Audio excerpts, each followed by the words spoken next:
the adventures of Joe Wanders. Beyond the propaganda, beyond the curfews and the codes, there is a way out. He wanders so we might find our way. So lean in, adjust your dial, and if the signal fades, wait. He'll be back. He always comes back. The ministry calls it treason. We call it hope. We're breaking in. This is Joe Wanders, broadcasting from the edge of the empire, where the lapel pins glint like surveillance drones and the pulpits echo with campaign slogans. Welcome to Benny Hill Swagger's Comfortably Uncomfortable Sunday Sermon. A message for the remnant, a rebuke for the gatekeepers, and a reckoning for the righteous. Brother Swagger, it's all yours. The Manufactured Martyr. Dear brothers and sisters, happy, comfortably uncomfortable Sunday. I'm not happy with the sermon I must deliver this morning.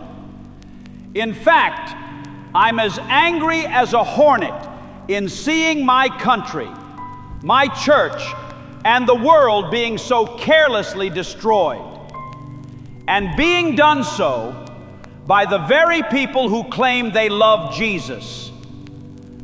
Charlie Kirk is dead, shot in the neck while debating gun violence at Utah Valley University. The corporate media calls him a martyr. Fox News calls him a patriot. Jesse Waters calls for war. But let's be clear, the man who pulled the trigger was not a leftist, not a liberal, not a Democrat.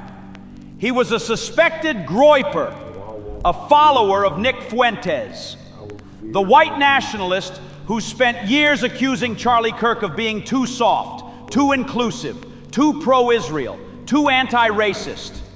The groypers are not fringe. They are the alt-right's meme militia. Born in 2019 during the Groyper Wars, when Fuentes' followers disrupted Turning Point USA events, accusing Kirk of betraying Trump's message on immigration and LGBTQ rights. Their mascot is a cartoon frog named Groyper, a darker cousin of Pepe, squatting in Adidas tracksuits, spewing anti-Semitic, homophobic, and racist bile. Charlie called them extremists. They called him a gatekeeper. And now, one of them allegedly killed him. The MAGA schism. In recent months, Charlie Kirk began to drift. He called for the release of the Epstein client list. He criticized Israel's influence on American politics. He flirted with transparency. And the MAGA hardliners turned on him. Laura Loomer, once a loyalist, blasted Kirk for selling out the movement. Alex Fuentes, brother of Nick, accused him of pandering to liberals. The MAGA coalition fractured, and Kirk found himself caught between the QAnon faithful and the donor class evangelicals. This is not irony, it's prophecy. The same movement that lifted him up, white Christian nationalism, corporate conservatism, billionaire-funded youth indoctrination, turned on him when he dared to question the script. The ledger of violence. Let's talk numbers. Since 1975, right-wing extremists have committed 391 politically motivated murders in the United States. That's 11% of all terrorism deaths, second only to extremist Islamist attacks, a nod that every religion has them, especially Christian nationalists. They are to our Christianity what Wahhabism is to Islam. Left-wing violence, just 65 deaths. That's 2%. MAGA Republicans are 30% more likely than others to endorse political violence as justified, more likely to believe in racist, sexist, and conspiratorial ideologies, more likely to say they'd be armed in a future political conflict. This is not a partisan claim. It's a statistical reality. The majority of political violence in America is MAGA-aligned, white supremacist, and Christian nationalist in origin. That's right. The hypocrisy of the pulpit. Charlie Kirk once said black people were better off under Jim Crow. He called trans identity woman face, likening it to blackface. He said black women lack the brain processing power to be taken seriously. He fantasized about Taylor Swift submitting to her husband. He said the Civil Rights Act was a mistake.